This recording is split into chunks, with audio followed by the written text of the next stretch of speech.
God, Father, Son, and Holy Spirit.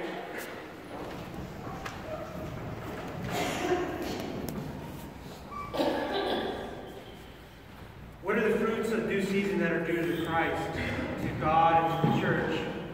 The parable today speaks about this.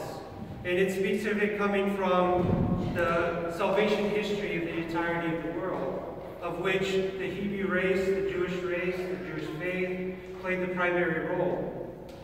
We hear of this parable that St. Matthew, the apostle, writes about in his gospel. And it is his gospel that is mainly audience. He's given it to his people, the Jewish people.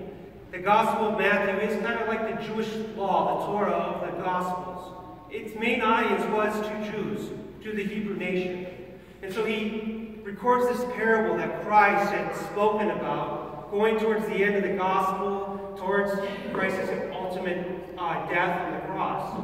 And he speaks about what has happened to the Jewish faith and the Hebrew nation throughout the entirety of this salvation history.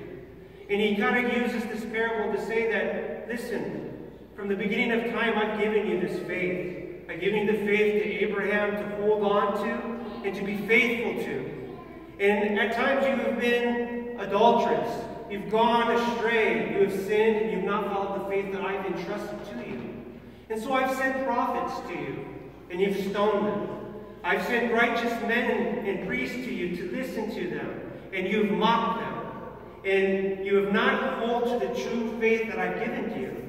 So ultimately, I've sent the Messiah, my own Son, to you, who Christ says in his parable and prefigures, who you're going to cast out of the city and kill, so that you can lay hold of all the wealth and the power that it comes with, the temple, its worship, and the faith.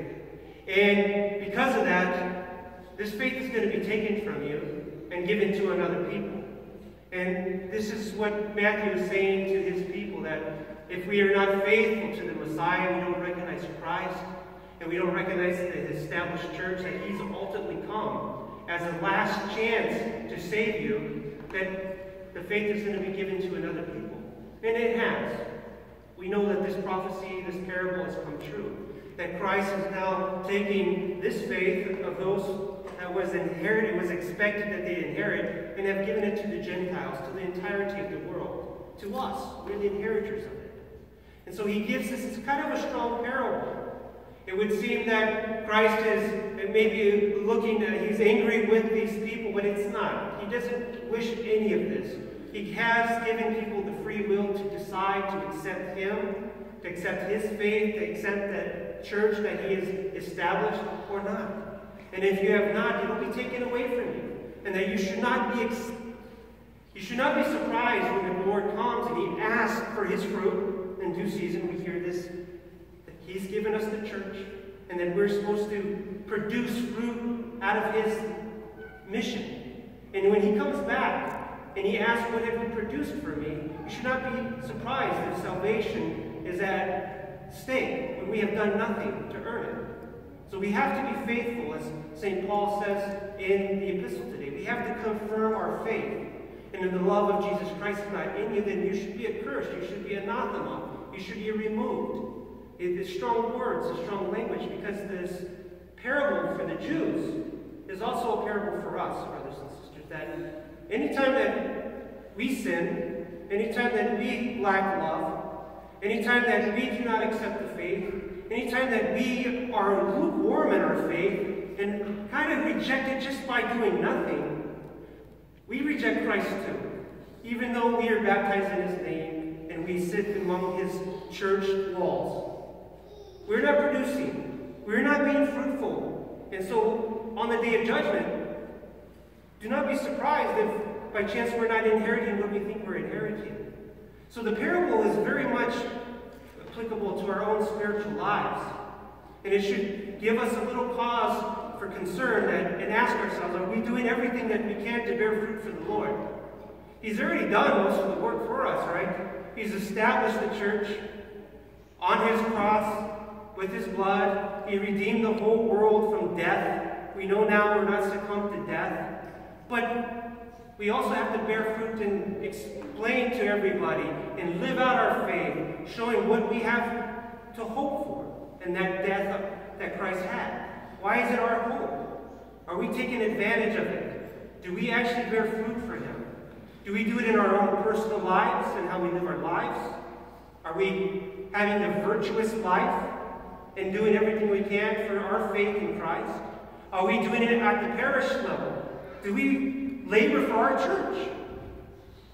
Do we have fruit to give to God for the church that He had planted? I know we have not had a bishop serve in this church in quite some time, but when the bishop serves, he prays to God that He had God's hand be put upon this vineyard that is established by Christ. And so this parish is a vineyard of Christ, established by Him, and then we have to bear fruit. So are we laboring for the church as well? And if we're not, then we too are rejecting Christ, ultimately. And on the day of judgment, we have to have some concern being answered what we have done for Him. What fruit have we produced? So this is a scary parable, and it's hard to give a sermon on it without sounding very preachy, very condemning. But that's not the case. I'm not condemning. Christ didn't condemn the Jews. He just wants all of us to turn to Him and do what we need to do as Christians. Show Christian love to everybody, especially the ones that we don't want to show it to, because that is the real difficulty in our faith, right? To love even our neighbors, our enemies. And to come to church and produce in His parish, grow it. If we are a dying parish, we're not producing fruit, and we're going to get ruined. And so, brothers and sisters, yes, that is a warning to us all. We have to labor for our parish. We have to labor for our personal lives, so that when Christ comes, and we have to answer before Him what we've done in our life, and we know that every idle word will be accounted for, we have to give a good answer, what we did. So, brothers and sisters, today, take the parable that was written to the Jews and apply it into our Christian lives, because we're not accepted from it. We don't have a free pass because we were baptized in this church.